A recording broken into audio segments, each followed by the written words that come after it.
Here on Fully Booked and Caffeinated, we're constantly on the go, but sometimes we just need to unwind and relax with a good book. Enter Good Feels THC-infused seltzers. Good Feels is committed to redefining the way you relax. Made with all-natural ingredients and offering flavors like dragon fruit raz, pineapple mango, and blood orange, these drinks are the cornerstone of great taste and tranquility. Not in the mood for bubbles? Good Feels also offers gummies and mood booster drops to add to your favorite beverage.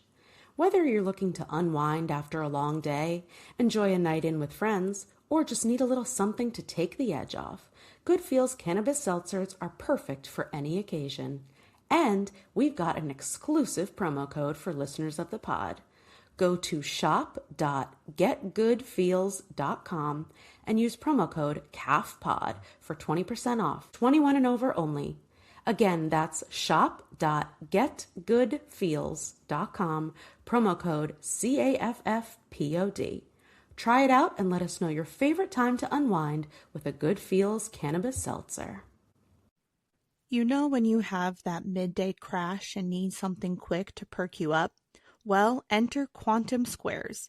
Quantum Squares is an energy bar that is redefining the typical energy snacks by offering a scientifically formulated recipe with 100 milligrams of organic caffeine, which is the equivalent to an 8-ounce coffee, for long-lasting, stable energy. These bars deliver balanced nutrition by featuring 10 grams of plant protein, healthy fats, and complex carbohydrates with flavors such as peanut butter, dark chocolate, and dark chocolate pink Himalayan salt.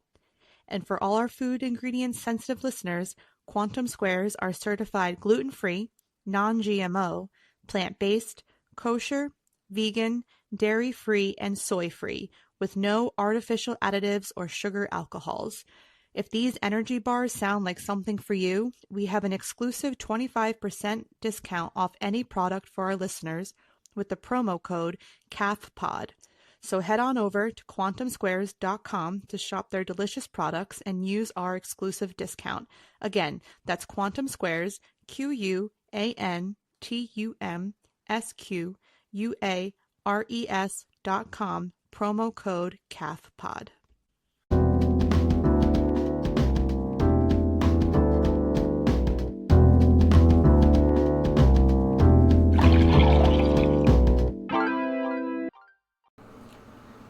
Hello, and welcome to your favorite bookish podcast, Fully Booked and Caffeinated. I'm Heather. And I'm Kelsey. And today we are discussing the first book in Elle Kennedy's off-campus series, The Deal, which is all over everybody's feeds currently. Sure is. Before we dive in, what's your drink of choice this evening, / this morning, / this weekend, if anything? Well, I have a alcoholic cider this evening. It's strawberry lemonade, and it's from Burnt Mills Cidery in New Jersey. It's delicious, and it's summery, and I need alcohol to discuss this book, so there we Fair go. enough. How about you? I just have some water and a glass of crisp Coke. Yum. I love a crisp Coke. I know. So that's where I'm at right now. Okay. Cheers. Cheers.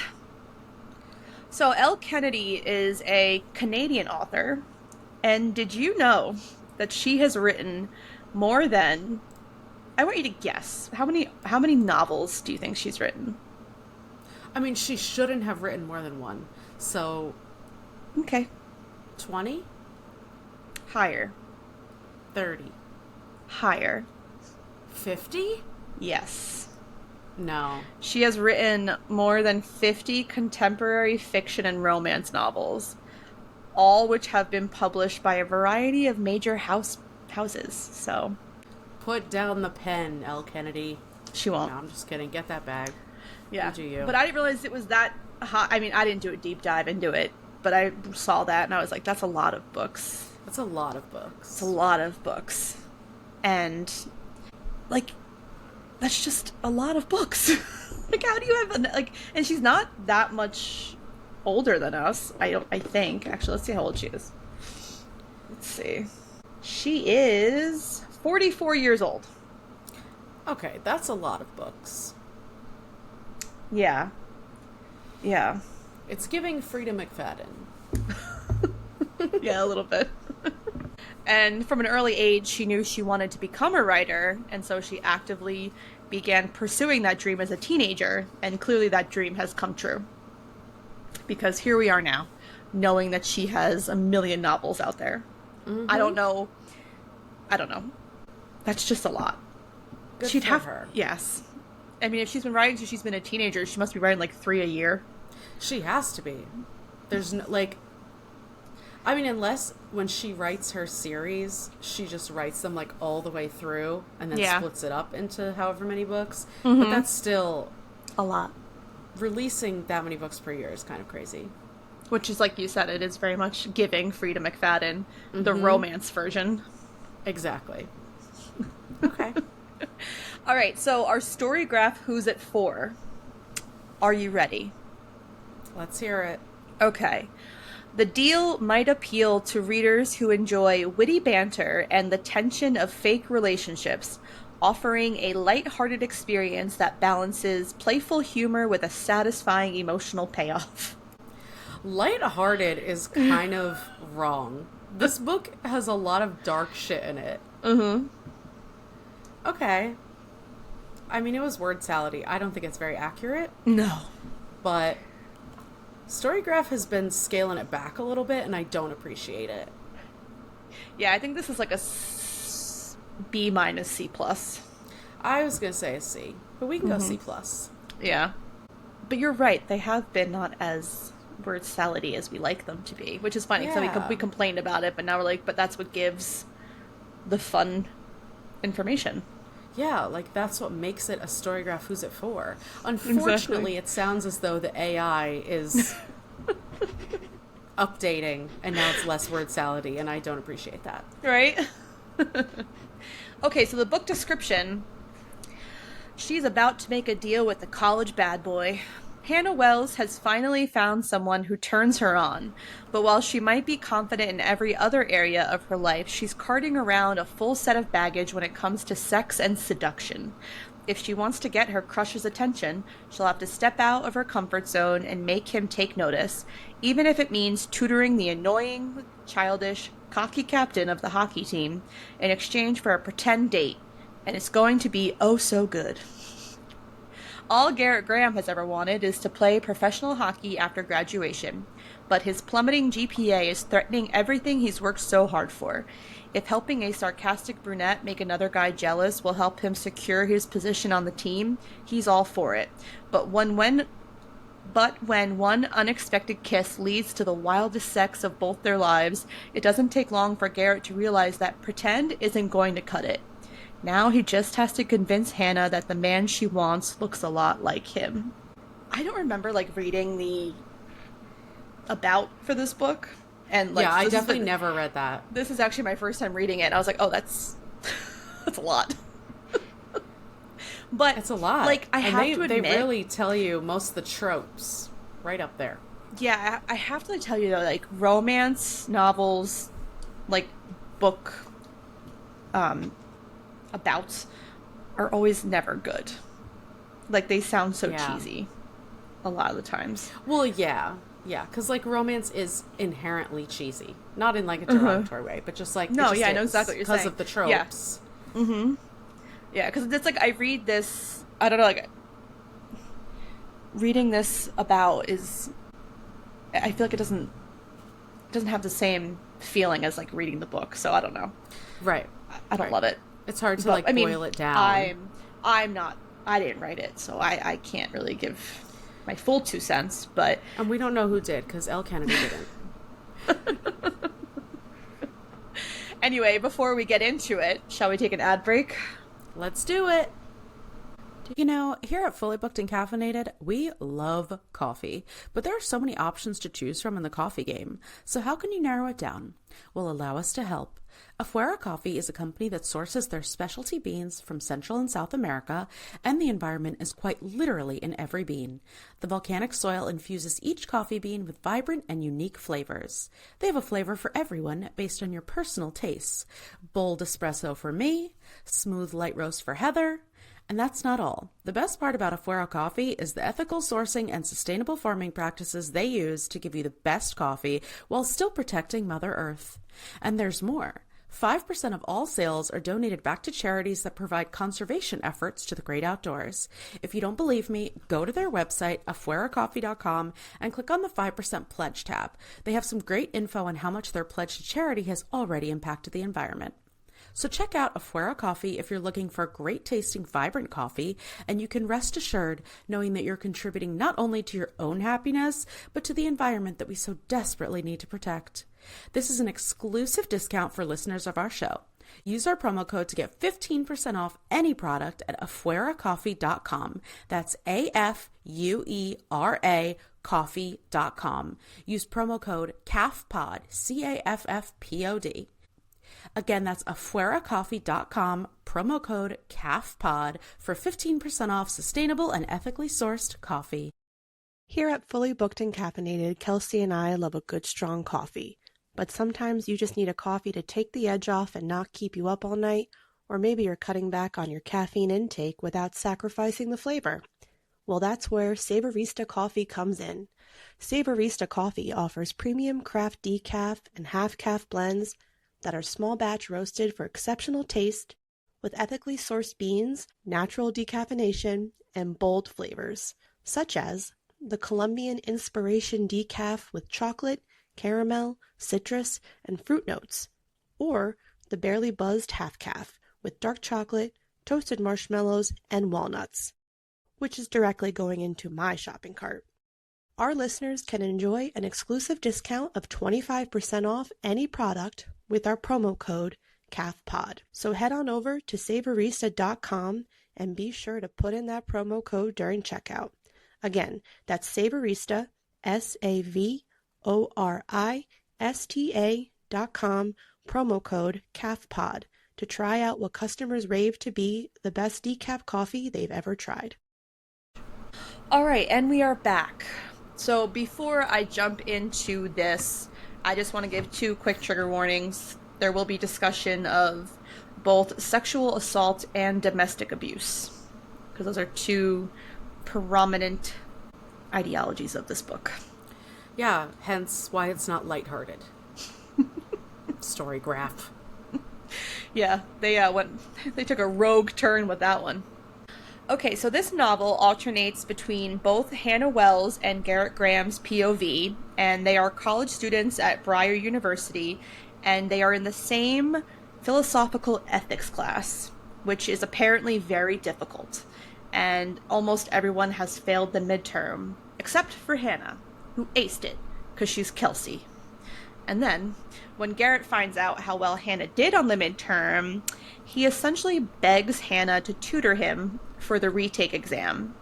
It takes multiple tries, and he's finally successful when he suggests to fake date Hannah so that she can catch the attention of her real crush, who is a football player named Justin Cole. So due to Garrett's popularity, it would essentially help Hannah in getting noticed by Justin. So I guess the idea behind this is that, because not that Hannah's like not attractive, it's not like a she's all that kind of situation. Right. You know, it's just that she's not popular, and she also really has no interest in being popular. But Garrett's like, listen, if you are seen with me one time, everyone's going to want to know who you are. And she's like, all right. And like with him specifically, Garrett is like, you don't even know how he really is, and I know that he wants what he can't have, and he'll be jealous, and that will make him like you more. Neither Garrett or Hannah see this arrangement as a risk, and dare I say, they are fools. Everyone knows how this is going to work out. since Garrett has no interest in real relationships and has a no girlfriends rule in order to focus on hockey, and Hannah isn't really sure what she's looking for ever since she had a very traumatic experience of being drugged and raped at a party when she was 15 years old. So she also doesn't really know what she is seeking. Yeah, 15 is crazy. Yeah, it is crazy. I didn't realize it was that young in the book. While tutoring Garrett, Hannah meets his friends, Dean, Tucker, and Logan, who all have their own respective novels. So in this specific series, Off Campus, there are 5 books that involve these players. So there's Garrett's, then it's Logan's, then it's Dean's, then it's Tucker's, and then they do like a novella, and it's all of them, like all their stories in one. I read all 5. Okay. I didn't like Tucker's book whatsoever because it has it has a pregnancy trope, and I don't like pregnancy tropes. So, unexpected pregnancy tropes, I should clarify.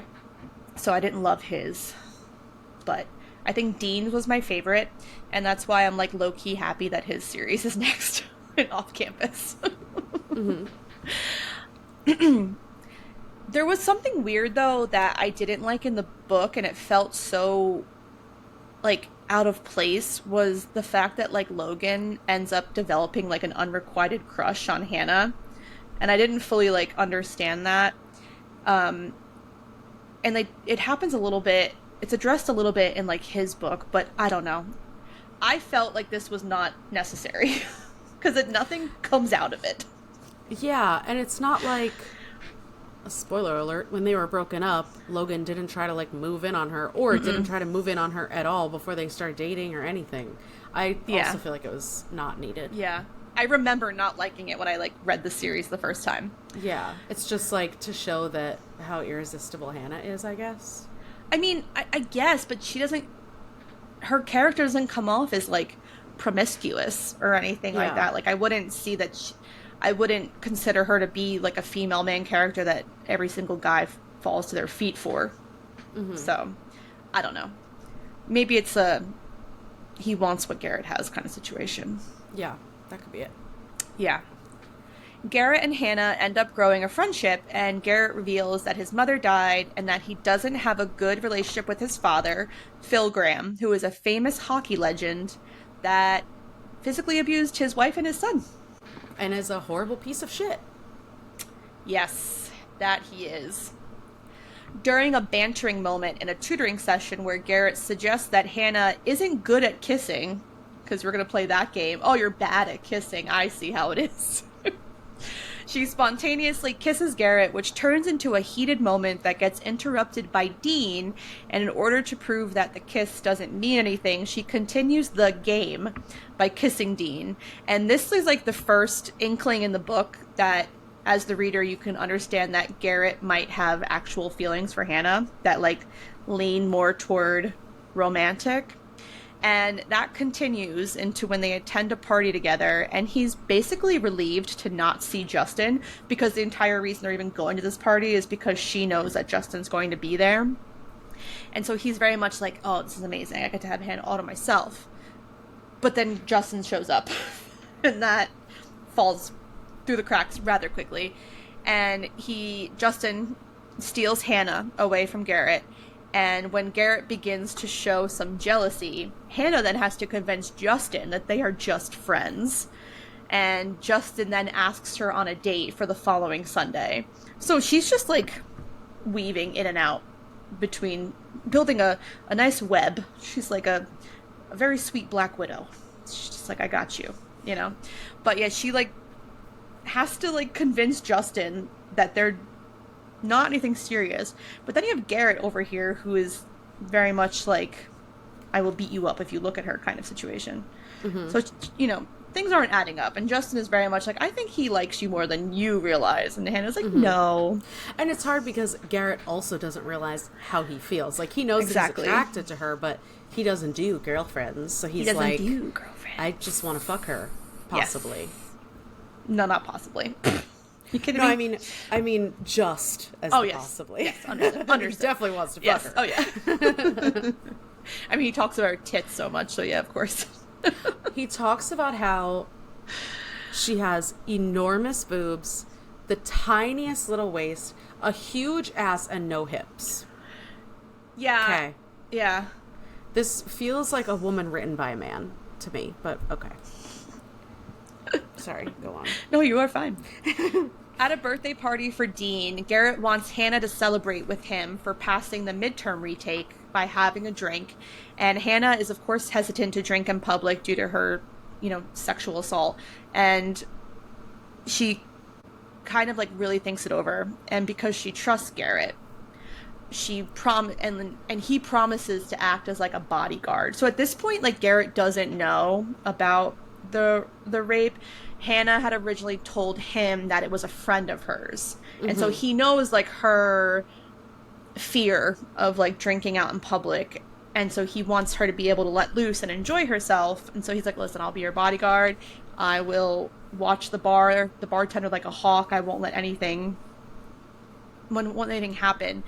And this is, one of the first moments where, I really appreciated Garrett as, a character. Because I feel like as he's beginning to grow feelings for Hannah, he's having a really good, improved character arc. Mm-hmm. He doesn't seem as... Not that he even comes across as, an asshole, because I don't think he does. I think he's just, a college hockey player. But he doesn't really show any... Obviously, when we see him with, in other instances with women, he just comes across as, we can screw around, but I don't want anything with you, and he's very upfront about it. But with Hannah, you get to see this caring side of him that we don't mm-hmm. get to see with anyone else in the novel. Yeah, and I think because they've been friends, they've been hanging out and stuff, mm-hmm. he's seen a little bit of her letting down those walls. Yeah. Because she is so guarded and shy and mm-hmm. protective. So he's like, okay, if she can have this drink and let her walls down even more, I know how fun she's gonna be. Yeah. And so that's why he kind of pushes it. Yeah, I agree completely. So she accepts the invitation and she ends up really enjoying her evening. She has a great time until she runs into her ex, Devin, who raises her past insecurities about her inability to achieve orgasm during sex. So that brought the mood down real quick for her. She was having a grand old time, and then she's presented with her ex-boyfriend who basically made her feel like shit because she couldn't come for him. Mm-hmm. Even though he was so ridiculously understanding and tried and tried and tried, mm-hmm. but eventually it was just what are we doing here? Yeah. You're clearly not attracted to me kind of scenario. Hannah ends up staying the night at Garrett's place, platonically. No funny business happens. And when she wakes up the next morning, she flat out asks Garrett to have sex with her and help her work through her issue of being unable to orgasm with another person, because now she feels comfortable with Garrett after she tells him, it's because it's in this moment that she tells him about her, that she was the one that was raped. And once she sees Devin and she knows that she has this upcoming date with Justin coming up, she's like, oh my god, it's going to be the same situation. I like this guy Justin so much, I have such a crush on him, and we're going to hook up, and it's going to be the same scenario, and he's going to think that I don't know what I'm doing, or that it's just going to be a bad time. Mm-hmm. all around. Mm-hmm. And so clearly she knows Garrett's promiscuous past, and she knows that women love him, so clearly he must be doing something right, and they're mm-hmm. friends now, so it would totally not be weird if they just had sex. Well, and it's such a no stakes situation. Yeah. She's we're comfortable enough together that we could do this, yeah. but I don't care about looking stupid because I don't really care what he thinks about me in a sexual way. Or so she thinks. So Garrett is clearly taken aback by this, but he's also been wanting to fuck Hannah since he saw her, so of course he agrees. And when they attempt to hook up, Hannah is still having difficulty coming to fruition. She's still in her head. She can't get into it. So Garrett suggests that they just masturbate in front of each other and climax separately. And it works. Mm-hmm. it works very well for them both. And again, this moment made me like Garrett so much because he's actually putting himself in a vulnerable position in order to help her have like this, help her see that like she can do it, you know, because she says to him like, no, I have no problem like with myself, it's just like with other people. And so Garrett's like, well, do it in the room with me in the room and see if you're able to. And she is. And so she's like, this is great. And then she's like, let's have sex. And Garrett's like, no. Well, it's also like, even before, when he's like planning for it, he prides himself on being able to make women happy because he just be fucking girls left and right. Yeah. And that's all they get from him is sex. So it puts this pressure on him to be like, oh my God, like, he starts second guessing everything that he knows that he already knows how to do, you know? But, you know what? He makes her happy. He helped her out. That's all that matters. But as we know, nothing good ever comes out of casual sex, does it? So after crossing this boundary, they both realize that they're starting to develop real feelings for each other. Garrett, surprisingly, out of the two, is the one who's open to it. And it's Hannah who's like refusing to acknowledge that she has feelings for him. And she's just kind of keeps trying to play it off as like, oh, we're just friends. Like, this is, he just helped me out. Like, there's nothing there, but she very clearly likes him. And when Hannah discovers that Garrett doesn't like Halloween because it brings back memories of his father's physical abuse towards him and his mother, which, screw that. He's really gonna ruin Halloween for a child? That is like the best holiday for a child. But we all know that Phil Graham is not it. She goes over to keep him company, and they have sex. And then after Hannah attends a hockey game and the two kiss in front of everyone, this prompts Logan to tell Garrett that he overheard Justin talking about his upcoming date with Hannah. And that sends Garrett into a tailspin. He shows up at Hannah's dorm to confront her about the rumor, and he's devastated to learn that it's true because he wants to officially date her. And it takes Hannah a moment to, like, she had to sit with it for a minute, and Garrett was like, I need an answer within 5 seconds or I'm leaving, which is what he does. And Hannah has to chase him outside, and she was like, listen, like, you left, like, I do, and I feel the same about you. I texted Justin before I came out here, like, I canceled our date. Like, I want to be with you. And so they are now officially dating.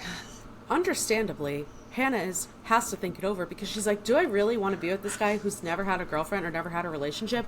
This is a Lorenzo from Love Island UK situation. Truly. Just because the man is gorgeous does not mean you should date him. You know what I mean? Because Hannah is a smart girl, but, you know. But not when an orgasm is involved. No. She's like, how could I not date the man who gave me an orgasm? He's finally giving me, I'm finally having orgasms with other people. On Thanksgiving, Hannah accompanies Garrett to his father's house, which Garrett is reluctantly going because his dad threatened to cut him off if he did not come for Thanksgiving to meet his new girlfriend, Cindy. And after they meet Cindy, it becomes pretty transparent to both Hannah and Garrett at different times in the book that she is unfortunately being also physically abused by Phil. So Phil continues to be the world's biggest dick. And he continues to do that by demanding that Garrett break up with Hannah because he believes her to be a distraction from hockey. Because hockey is all Phil Graham cares about, and that's all he wants Garrett to care about. Of course, Garrett refuses and then accuses his dad of abusing Cindy. So it's just like, all around, not a great holiday. This always happens at Thanksgiving. This is why you shouldn't see your family on Thanksgiving. And I stand by that. I do think, not to compare it to the TV show too much, but I do feel like Phil in the TV show was so much more realistic because a man like Phil Graham, who was ridiculously famous and rich and had all these fans, whatever, would never be that openly shitty. He would never be that like openly abusive, yelling at Garrett. Like, he would hide it a lot better. And I think that's what I liked about the TV show, where it's like he pretended everyone else around had this facade of him being like this great caring father. Yeah. And even Hannah is like, oh, I don't really see what the problem is. But in the book, he's just like a piece of shit up front all the time. Mm-hmm. You know what I mean? Yeah, 100%. At a hockey game, Hannah runs into a friend of the boy that assaulted her, and when Garrett learns who he is, he confronts him and essentially beats the shit out of him. And in order to lessen his punishment for starting a fight, Hannah gives him permission to tell his coach and friends about her past. And so, like, she's also now becoming comfortable with sharing a piece of herself with people that are important to Garrett. Mm-hmm. But then, you know, good old Phil Graham has to come on in and ruin everything. And so he visits Hannah at work and is like, I have all day. I can sit here all day until you get off work if you can't take a quick break. And so she's like, okay, 5 seconds. And he threatens to cut off Garrett financially if she doesn't break up with him. The man loves to threaten with his wealth. Loves to dangle money and take it away. He's like, this is what I'm good at. And Hannah agrees to his demands because she doesn't want to see Garrett ruin his bright athletic future. And she also doesn't want to be responsible for that. Like, she really is like weighing the pros and cons. And there's even times where she's like, well, I'll just do this. And she could like see like Phil Graham's like, you thought you were going to do this? Well, don't worry, because then this will happen. And so like he is putting her in a very bad place. Like, she has to end things in order to save Garrett. Because, you know, again, she's only been with Garrett for a short period of time. Hockey has been in Garrett's life since he was a little kid. Right. And I think she also already had these fears of, is our relationship affecting hockey? Mm-hmm. Is it affecting how he's playing? Is it affecting his practice time? Blah, blah, blah. So then when Phil brings it up and says, like, this is an issue, she's like, oh, shit. Like, yeah, we knew this was going to happen, and now he's giving me that ultimatum. Yeah. So, you know, just all in all, not great. Not cool. Mm-mm. But what can we do? She tells Garrett that she wants to see other people. She thinks that they rushed into things, and now that she can have orgasms, she wants to go have them with other people. I want an orgasm from everybody around here. And Garrett is obviously heartbroken by this, and also he doesn't buy her bullshit whatsoever. He was like, okay, whatever. I mean, she should have come up with a better excuse. Exactly. Real, Hannah. I know. So throughout the novel, a big part of Hannah's story that I didn't really go too much into because it really has no bearing on the story. She's working on her performance at the Winter Showcase, which leads, if you win, it leads to like a scholarship. And she originally was paired up with this douchebag guy and for a duet, and he wanted to bring in a choir. It all sounded very, you know who like it reminded me of? It seemed very like High School Musical, like Sharpay and her brother. Do you remember? I didn't see High School Musical, but you didn't see High School Musical? Oh my gosh! All right, then fine. Although you're not going to get this analogy. We used the song "Get your head in the game." We used it in our cheer routine in high school. So, well, anyways, in the Sharpay relationship with like, I'm pretty sure it's her brother. Ooh. Is it her brother? No, I can't remember. It's been years since I've seen High School Musical. But Sharpay is giving Cass, like, who just wanted to take over everything and do it their way. Yeah. So then he ends up screwing her over, and he's like, I'm just going to do the song by myself, which leads to Hannah doing her own solo performance, which ends up being better. And she wins. You know, she pours all of her emotions into the piece, and she wins the competition. And she's surprised to find Garrett there to support her.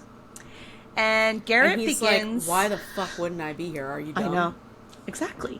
And he begins this like little cat and mouse game of... Hold on, my computer's went dark. Whenever he runs into her, he asks about her non-existent dating life. And he's, you know, determined to find out why she really ended the relationship. And Hannah, like, realizes that at some point she's gonna have to date someone in order to make this lie believable. Like, she doesn't want to. She misses the fuck out of Garrett. She has no interest in other people. But she's like, I have to at least put myself out there to give the scenario that I am seeing other people. Mm-hmm. And she tries to find someone, but no one will give her a chance. and she learns that Garrett has put a wide school ban on anyone dating Hannah, to which she reacts appropriately, which is angrily.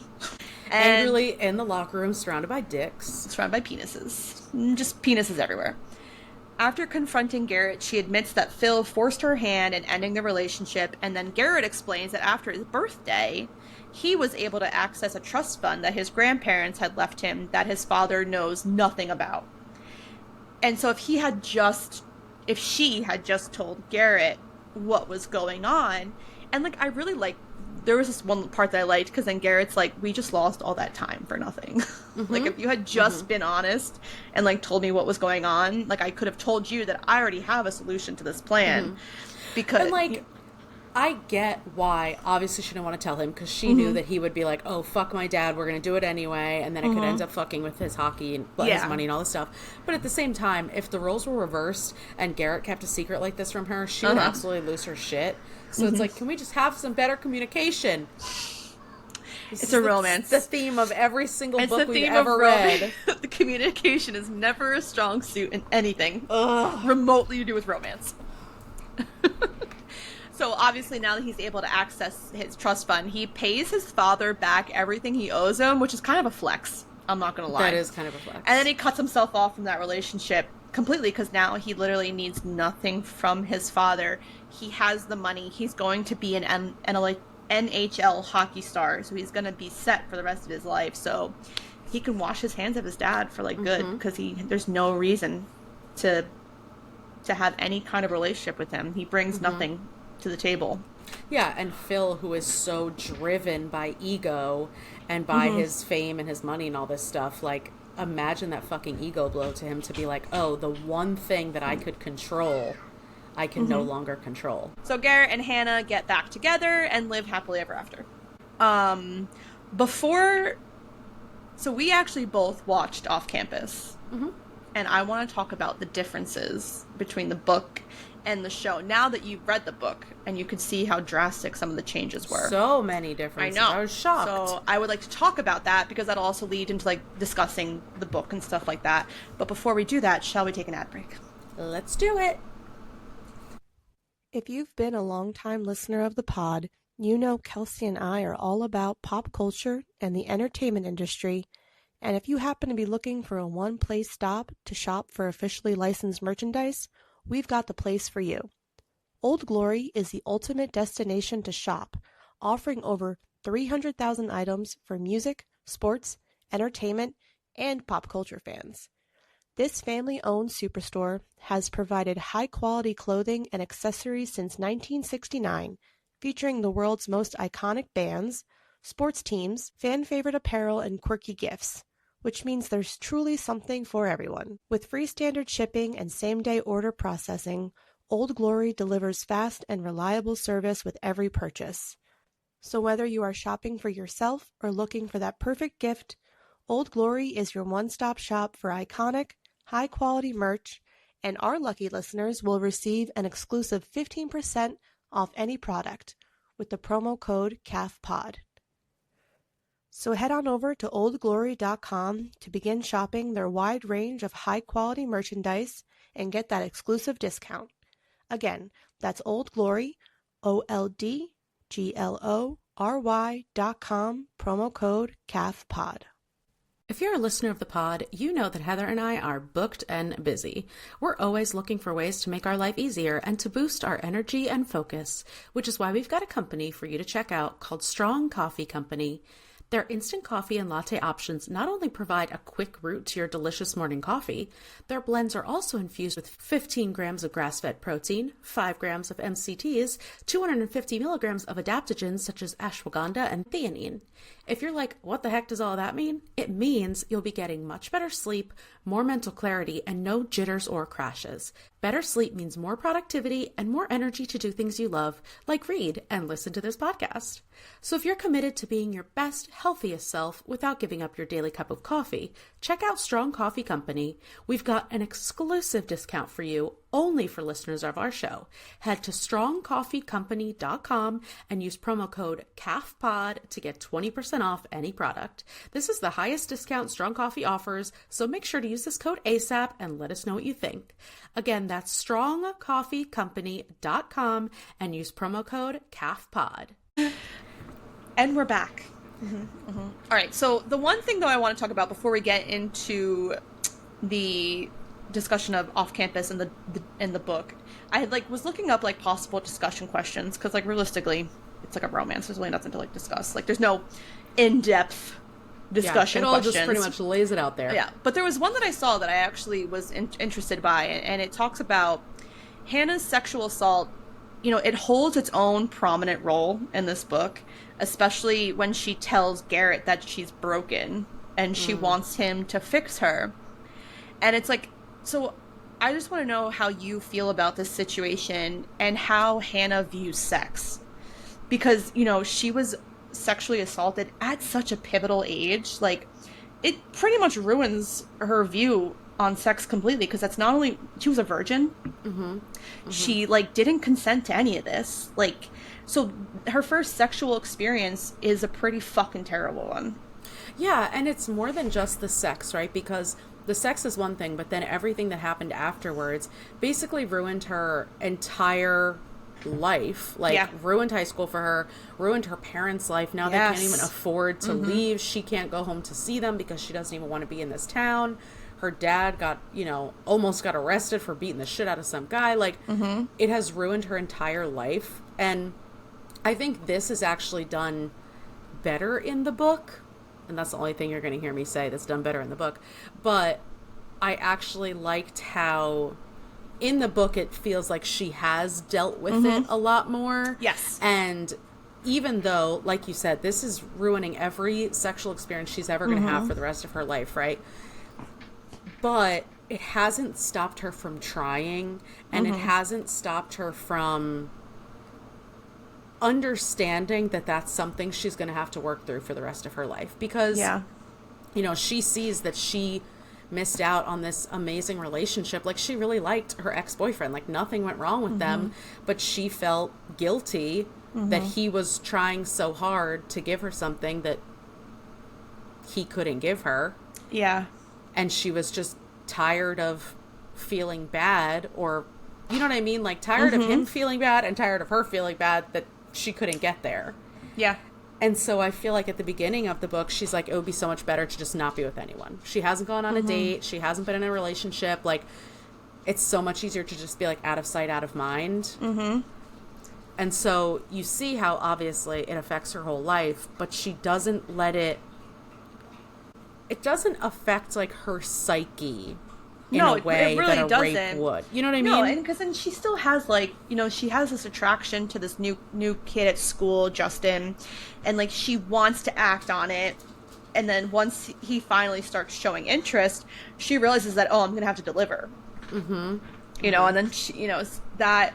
So it's I feel like she does kind of put it, like you said, out of sight, out of mind, so that she doesn't really think about it until she's in that moment where she's like, oh shit, now I have to I'm gonna have to hook up with this guy, which I'm not mad about, but I'm not gonna be. It's not gonna be a mutual exchange, and you know. And I think she also, she puts way too much stock on the orgasm. Okay, because a lot of us weren't raped that young and didn't have an orgasm with the other person for a very long time. You know what I'm saying? Know. And also, your first time with someone. You are not going to have an orgasm with them unless you are a lesbian. You know what I mean? Facts. So, I feel like because of the rape, it has changed her view of the orgasm. Put it on this pedestal of, this is the only way that I'm going to have a satisfying sexual experience is if I have an orgasm. And it's exactly. Girl, sometimes you just gotta fake it. You know what I mean?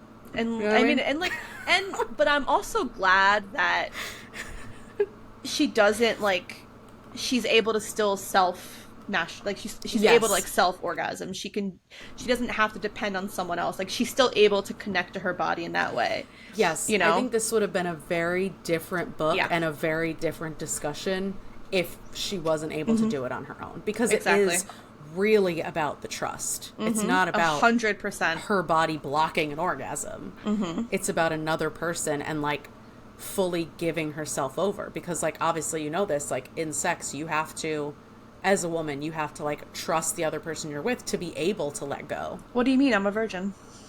I mean, aren't we both? New listeners to the podcast, we are virgins. Just kidding. No, but yeah, no, seriously. Yeah. So that was like something that I was, you know, and I actually fully agree with you. The way that it's handled in the show is almost, it's more of its own character than it is in the book. In the book, she's able to maturely, like, not that she's not maturely handling it in the show, but in the book, she's able to, like, compartmentalize it and put it somewhere else. Whereas in the show, I mean, all I can think about is the helmet. And she's like riding your bike. So vigorously. But yeah, like in the show, she is Hannah who was raped. Yeah. She is, there's no Hannah separate from the rape in the show. And like, I even texted you when I was watching it and I was like, wow, for someone who says that they process this with their therapist and they're completely healed, my girl is not healed. No, in the show, she's not saying you have to be, but like, she really was, thou doth protest too much. You know what I mean? Yeah. Although I will say, to start off the conversation of the differences, the one thing I loved in the TV show was the conversation her mom had with Hannah. Oh my God, yeah. When, I mean, I'm not gonna lie, I cried watching that, and I even like did like I talked about it a little bit on my socials, because obviously I'm a mother of a daughter, and you know, I hope that she never has to experience anything remotely like this. But the fact that Hannah's mom is like telling her, like, did you, like, you know, you didn't know this was gonna happen. Like, it's not your fault. You did nothing wrong. I loved how she said, Hannah's like, I'm so sorry. This is all my fault. And she's like, okay, what are you sorry for? What'd you do? Exactly. And Hannah couldn't say because she didn't do anything. She didn't ask for any of that. And, like, she had to stop blaming herself. And I think that is such a responsibility as a mom, because we know that the chances are very, very high that any girl or woman in this world, like when I was with my cousins on our trip a few months ago, and there were 4 of us sitting together, and we're like, yeah, well, you know, they say 1 in 4 women is assaulted, but it's 4 out of fucking 4, and all of us more than once. So it's like, those are not statistics you want to work with, you know what I mean? And so like the fact that her mom could be like, stop acting like you ruined my life. I am the one who's upset for you. I am the one who wishes I could take your pain away. I'm the one who wishes that you would stop fucking thinking about this, because it's not your fault. So yeah, I loved that conversation. And like, they were good in the book too, but that was just like so powerful. Just the way that it was handled in the show, like I gave them so much like props for that, because it was just so well done. You know. Yeah. The breakup. This was a huge difference. So in the TV show, when Garrett and Hannah go back to his dad's house for Thanksgiving, Garrett's character in the TV show comes off as like a little bit more aggressive. And, you know, he's outwardly like, you know, in the book with Cindy, he's definitely more understanding, or like he tells, or at least he opens up to Cindy and he's like, listen, me too. Me and my mom were a statistic. Yes. I want you to get out of this. If you need to get out of this, you fucking call me. Whereas like in the show, because he's so upset about it, he can't rein in his emotions. And instead he's kind of like yelling at Cindy, like, not intentionally, but that is the only way that he knows how to deal with this. And, you know, in the show, they show him as a little boy, like, punching the wall and stuff like that. So, in the book, you don't really see an aggressive side to Garrett, but in the show, he kind of has, like, this aggressive side. And it's after that dinner, and after which is something else we'll talk about, he beats the shit out of, like, Aaron, which is the guy that rapes Hannah. He's like, I'm not good for you. Like, I'm just gonna be my dad. Like, we can't do this. And Hannah's like, huh? Yeah, You know? and it's something that he has been worried about for his whole life. Like, his entire thing is not just, oh, my dad's a piece of shit. His thing is, I never want to become him. And he has the flashbacks of him punching the wall and thinking, like, I was out of control. And so he separates himself and is like, I've tried my whole life to not become my dad, and I couldn't help it. Yeah. It was literally out of my control. Mm-hmm. And that's, like... It's so interesting that they added that to the show, because in the book, they have the violence of him punching that guy, right? Mm-hmm. And, like, him being dragged off, him accidentally punching Logan. Mm-hmm. But no one even blinks an eye, because they know why he did it or whatever. But, like, Hannah never even thinks twice. She's like, yeah, he fucking deserved it. Good for you. Yeah. He never thinks twice. He never says, oh, I'm going to end up like my dad because I went and punched this guy. Like, it's framed so differently. Yeah, and it was so... I read the book, I think it was last year. So, watching the TV show, I didn't clock that. Like, because I couldn't really remember. So, like, I'm also, like, reading the book, and I'm, like, waiting for that to happen. I'm like, oh, wait, no, that didn't happen in the book. Like, that, you know, and so... I hate to say it, but I like it more in the show than I do in the book, because I think that it's more believable for his character, you know, because, like, obviously we're not really, the wealth isn't as much of doesn't really have as much weight as it does in the book. Right. So, like, in the book, I understand why they're going that route, because he is holding the money over Garrett's head so much. And, like, whereas in the show, it's definitely more about the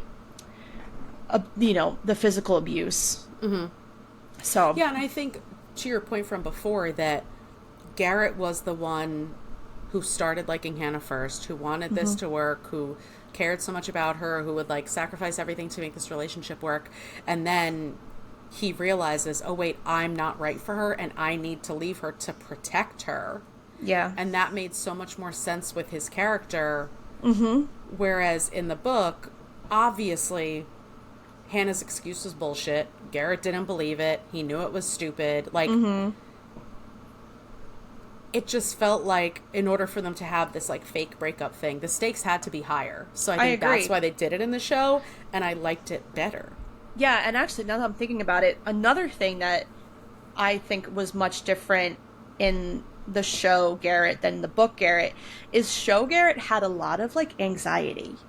And book Garrett has fucking none.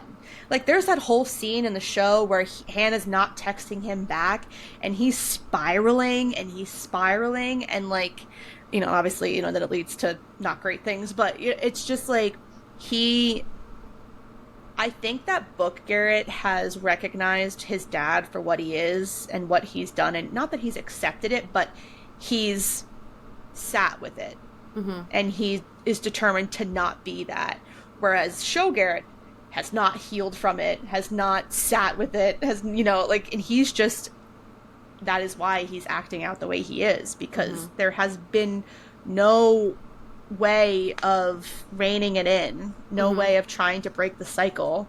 So and it's just like so interesting. It makes more sense that way, because he's still actively seeing his dad regularly, because he's still...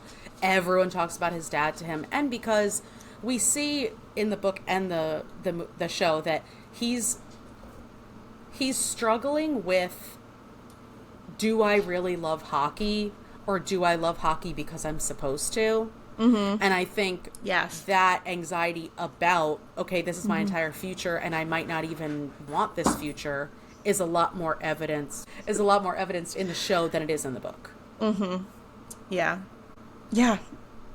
I was shocked, though, because, and I was saying this to you, I was shocked how much they changed, and I think it's because we just got off reading and watching Heated Rivalry. And when we say that was, like, word for word. Like, just, they literally opened the book and read it to the actors. Yeah.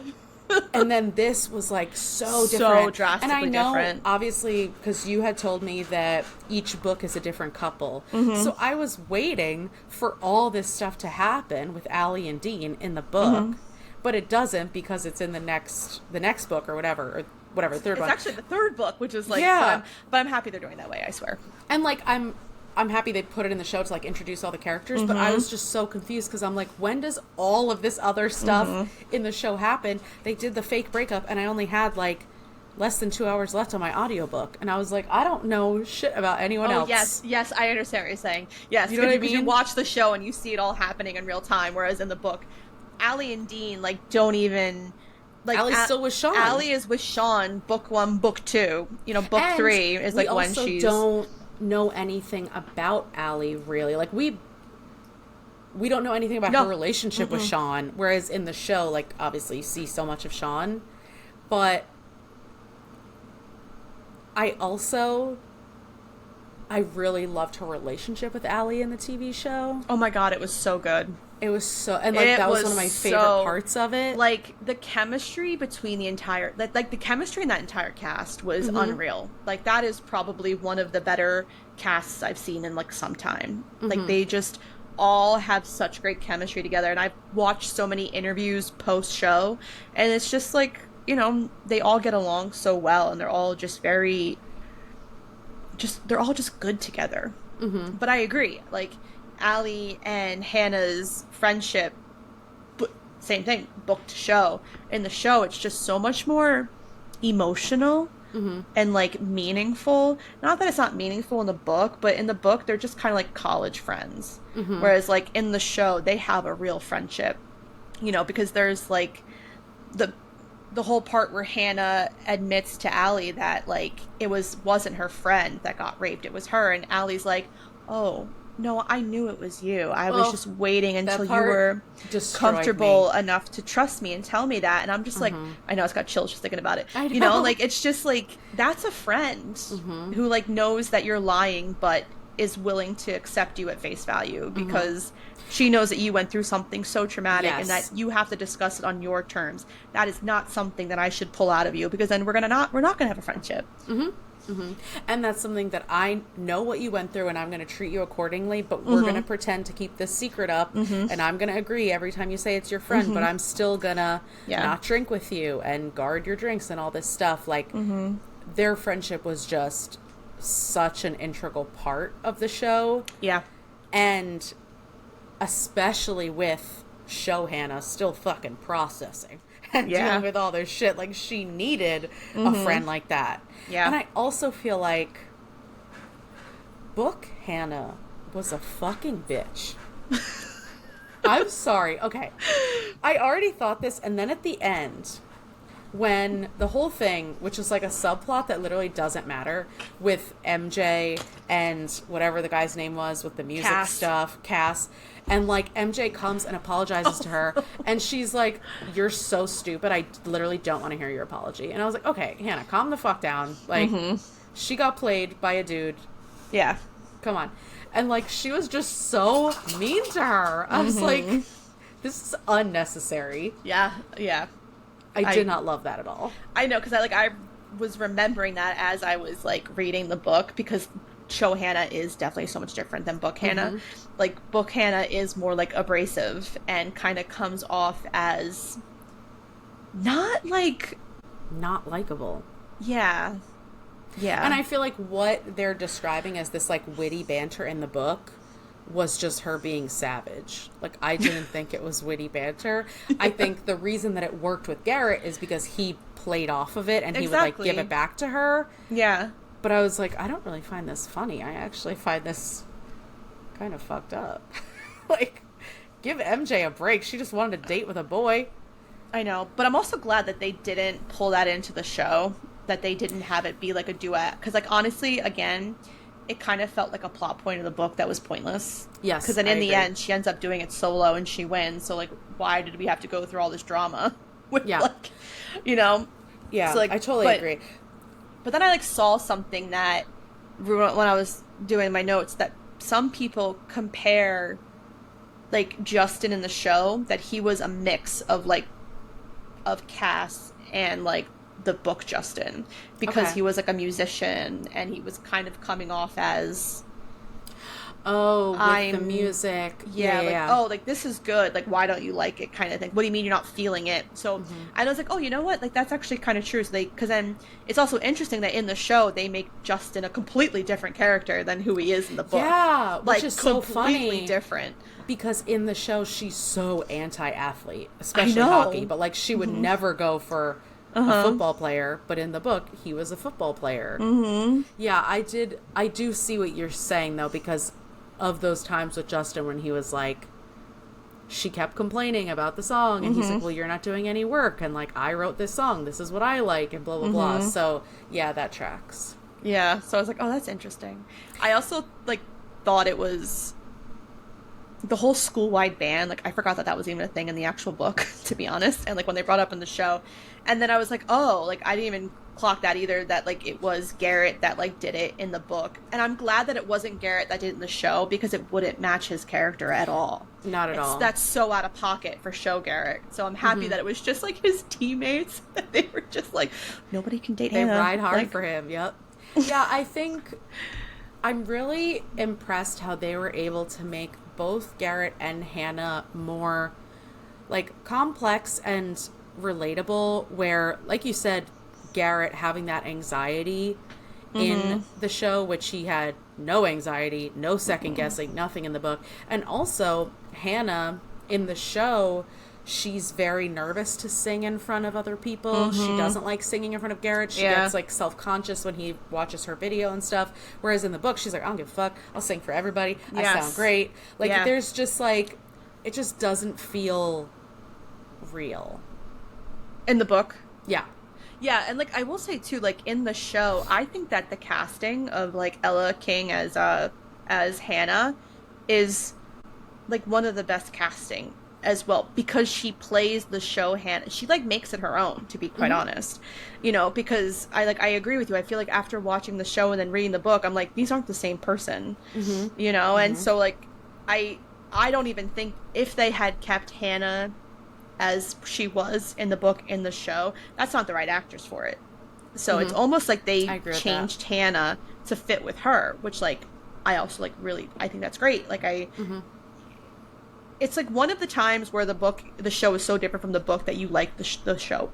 Yeah. The creation, the visual creation better than what you're reading. Yeah, I think it's one of those things where obviously when you're adapting a book to a movie or a show, you're going to face the risk of people are going to like the book better, or people, whatever.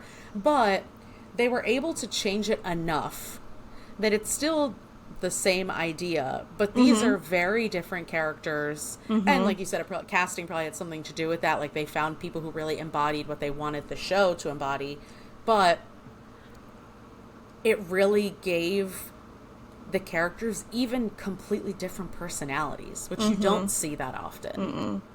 No, they're two different, completely, just, they're not the same. They don't compute. But yeah. Yeah, I was shocked. As I was reading, because I had obviously just finished the show like the week before, just so many differences, and so much was left out because obviously I didn't realize that they were introducing everyone all at once. But I was like, oh, we barely talked to Tucker at all in the book. I know. Yeah. No, you don't. It's weird. So I like that he had more of like an arc in like the show to like build his character up. So, all right, the one question I have for you is, what do you think about the switch of her kissing Logan compared to Dean in the book? And like, to piggyback off that, after reading how Logan is in the book, now like physically seeing him like pining for Hannah like in the show. I told you this. I didn't like Logan in the show. Yeah. I thought that he was kind of an asshole. And then because what you said before of like, it's complete jealousy. Like, he wants what Garrett has, and like, that's very obvious in the show. I feel like it's less obvious in the book. And I will say, he is an asshole in his book. See, that because like, I was like, this guy kind of sucks. No. And at the end, Garrett just like forgives him for all the shitty stuff that he did, because like what Garrett did was technically worse, or like keeping those secrets or whatever. I didn't even really think about the fact that it was different in the book. Yeah. But now that you said that, yeah, that's kind of fucked up. Because is that why Logan loved her in the first place? Because he kissed her? No, he Did liked like her before before. that? He did like her before. Yeah, because there was that whole scene of them when that was not in the book where he's like fixed her car Oh, yeah, or yeah, yeah. something. And so they kind of have like these little moments in the show prior to like her kissing him. Mm-hmm. And then obviously you have the moments throughout the show where he's like watching her sing karaoke and everything, and then his sister comes over and she's like, which like he doesn't have a sister either. Right. Like in the book, he has a brother, and so Okay. a lot of people are up in arms about that. Which is like, okay, who I cares? mean, I don't think it's a big deal. They But were non-binary, so like... exactly. There you go. So it's You just got like both. exactly. But yeah, like seeing it in the show, I understand it a bit more because like in the book, you don't get any Logan Hannah scenes. So Well, this is just also like... I'm sorry, this is so weird. She's like kissing Garrett, and then he walks in, and she's like, I'll just kiss you now. I'm like, this doesn't happen. that's what happens in the book. Except it's Dean.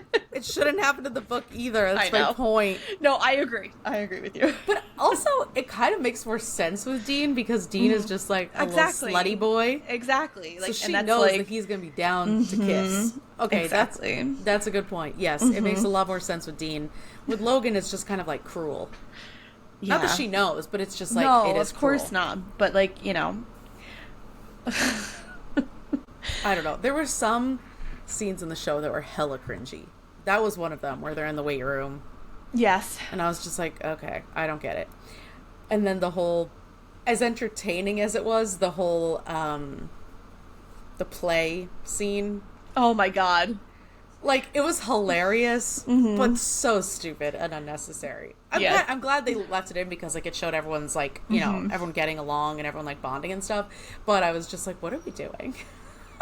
yeah. I guess like that was kind of the show's way of Hannah realizing that like she's not attracted to Justin anymore and that it is Garrett, because at the end of that night Justin's like, oh, like, do you want to like get out of here kind of situation, and she's like, no.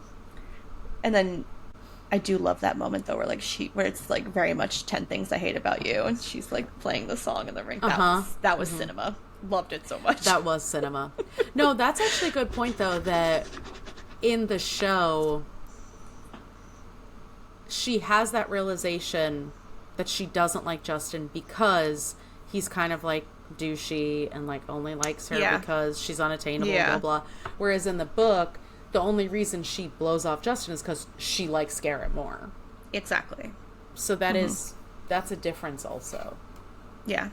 Wow. Was there anything else that you wanted to discuss? I was going to bring up the whole, like, that well, I guess there's that. Do you like it better in the show than how it was done in the book where it was the actual guy that raped her? Oh, man.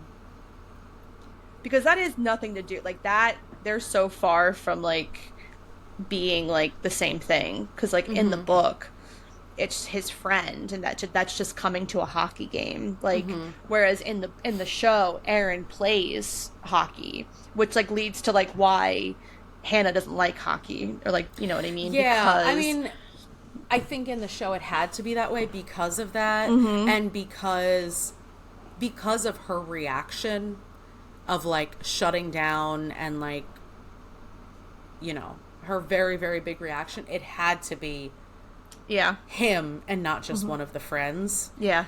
But I also thought it was like, oh, I guess how would she have known it was a possibility if she'd never been into hockey before? Yeah. I don't know. I think it had to be that way for the show, but I don't know if I necessarily liked it. Yeah. What do you think? I mean, yeah, because then it was like, I don't know. I didn't like that he was so derogatory about Hannah. He's like, oh, like, you know what I mean? Like, that was just like a little much go for back me. to that slut. Yeah, so like, I don't know. I didn't really think it was like needed, and it's just, unfortunately, like, it was, I mean, like, I get, like, I agree with you. I get why they did it that way, and it was just, I feel bad for like Garrett's character in that part because he was already full of so much fucking anxiety, and to like, nothing was going his way at all, and then just have that be like the final, you know, icing on the cake. Like, it's just not good. Not good Yeah, whatsoever. I didn't like that part of him losing control like that. Because at least in the book, it wasn't on the ice. It was like after, Yeah. like, and it was only a 1-game suspension. It wasn't like this whole thing. So I definitely didn't like how high stakes it became. Yes. Because I don't think that Garrett would be that impulsive to do something during hockey. No, definitely not. And yes, it shows like his devotion to her and stuff, but it just felt like almost too high stakes, I agree. you know? But was there anything else you wanted to discuss? Show, book, just book? No. All right, you want to get to our ratings? Yeah. All right, so it's out of 5 pina coladas. I rated this 1 pina colada. Oh, wow. I fucking hated this book. Hold on. I wrote notes. Hold on. Okay. Here's my notes. The assumption that every woman wants a relationship and is lying about not being okay with a friends with benefit situation is annoying. I hate, capitals, the way this author talks about women and how every woman Garrett has ever met before Hannah is stupid and vapid and thirsty. I was disgusted with the way that she talked about women. With the way that Hannah talked about women, with the way that Garrett talked about women, with the fact that every single woman in this book other than Hannah and Allie is stupid and airheaded. Yeah. And God forbid the cheerleaders try to have a brain. Disgusted me. So then I was on the TikTok, okay? And then I started getting fed Elle Kennedy stuff. And there was this one girl who was reading quotes from her second book and how she fetishizes lesbians and says that there was like women over there making out just for the boys to watch and making sure that they were getting all the attention, and that women, of course they're not actually going to date, they're just making out for attention. I think it's like deplorable that in this day and age we need to like tear women down to make our main character feel better. And that's why it kind of pissed me off that Hannah was such a bitch, because I'm like, oh, not only do you hate other women, but you're also a bitch. I don't even like think Elle Kennedy should have a platform with this shit. I remember when I first started off campus, and I was like, obviously it showed up on all my stuff because I was talking about it. And now that you're saying that, I remember seeing a bunch of like problematic stuff coming out about Elle Kennedy from people like with that same issue, that she was like kind of not for like lesbians, like she was being derogatory about them. I guess she had also said in an interview, because like someone asked, would you ever do, because you got 50 fucking books under your belt, would you ever do like a women loving women book, Oh god. And she was like, oh no, I would never write something like that, like that's just not something I'm interested in. But then in your book, you decided to put women making out only for the entertainment of men. Yeah. And it's like that on top of the misogyny. I'm just like, why are we catering a romance to the male audience? Women don't want to read about other women like this. You know what I mean? Like some women do. Not my kind of women. But you know what I mean? Like it all felt... Yeah. I think the reason it pissed me off is because it was all so unnecessary. Like, the only reason that Garrett falls for Hannah is because she's the only smart person who's ever wanted to have sex with him. But, of course, she still has to have, like, the perfect body. Yeah. I don't know. No, it's so funny, because then obviously, I read this book a year ago, and I watched the show, and I loved the show, and then I started reading the book, and I was like, oh, Kelsey's gonna fucking hate this. And I was like... But I'm like, you said you were cool with it. So, but I knew you weren't going to like it. And it's interesting because I agree with everything you're saying. I actually, I read this series in full and I didn't fully get the hype. I fucking loved the show though. Like, I'm so excited for more because I think they're almost making what the book created better. Okay. After reading the book, because after I watched the show, I told you, like, I liked it, but I wasn't, like, blown away. I mean, I loved the actors, don't get me wrong, like, loved the acting in it. Soundtrack, like, I liked so much about it, but it just wasn't, like... Yeah. it wasn't the best thing I've ever seen. And No, I think because it was overhyped, you know? Mm-hmm. But then, like, after reading the book, I'm like, wow, I love the show. Because Yeah. the show, like, made That's all what I'm these saying. characters, like, whole people. Because then, like, I was like, wow, I was like, you know, I can't wait to go back and read it. And then I'm reading the book and I'm just like, huh. But, like, what's interesting is that when I looked back at my rating, it was like 5 stars. And then I'm reading it again, I'm like, well, I gave it 4 out of 5 pina coladas, but not because of, like, the book itself and the writing. I just loved Garrett and Hannah's relationship. Mm-hmm. And I loved how much Garrett became a better person through Hannah. Yes. He's still definitely an asshole, and he still has that aura around him in the book, in the rest of the books. Like, I'm gonna, you know, I'm not saying, I don't believe him to be, like, the perfect book boyfriend that, like, a lot of people do in the show. Fuck yeah. But, like, in, like, the book, like, no. But I just really liked their relationship. Because, like, you know, you do kind of get, like, this... The Garrett you get in the beginning of the book is not the Garrett you get at the end of the book. Yeah. No, I think you bring up a really good point that in the book, we completely get a Garrett transformation. Mm-hmm. But not a Hannah transformation, no, right? Hannah stays the same. Yeah, and, like, I think that's why I didn't like it, because I can she agree was with a bitch that. at the beginning and a bitch at the end. Whereas, like, in the show, they both grow. They both change. Yeah. And, like, obviously I know that you're going to like this book more than me because you like romances. Yeah, of course. I read romances 24/7. I swear to God. This is not a good romance for you to read, because it is the fucking cheesy, quick... It was the quick, smutty romances that I was blowing through. When Phil showed up at her job, I almost said, I can't finish this. Mm-hmm. I was like, don't even do this to me. So fucking corny. And with, like, only 2 hours left, I'm like, do we even need this? Is this even necessary? I know it's necessary. That's why I like the way that they had Phil in the show. Like, I agree. I think his character in the show was, like, a little bit more... You could handle it.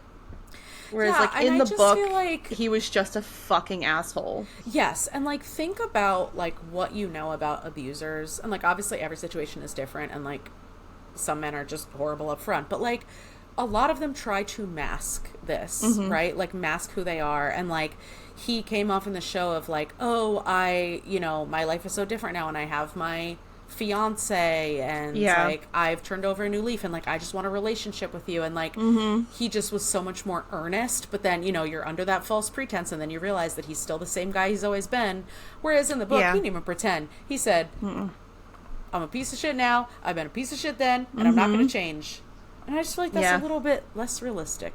You know? And also, like, to your point from the very beginning of when we started talking, I actually also, the one thing I don't like was that both main characters had such heavy backgrounds, like heavy traumatic backgrounds. Right. Because then it does. I am going to be honest with you that in the show, it worked, but in the book, and this is probably because her as an author, I felt that the way that she was handling these heavy scenarios, it didn't match with the tone of the book. Like, she was just kind of throwing it in there for, like, you know, like a jump scare, like a romance. Like, oh, I'm putting all this heavy shit in here so you can see what I'm doing.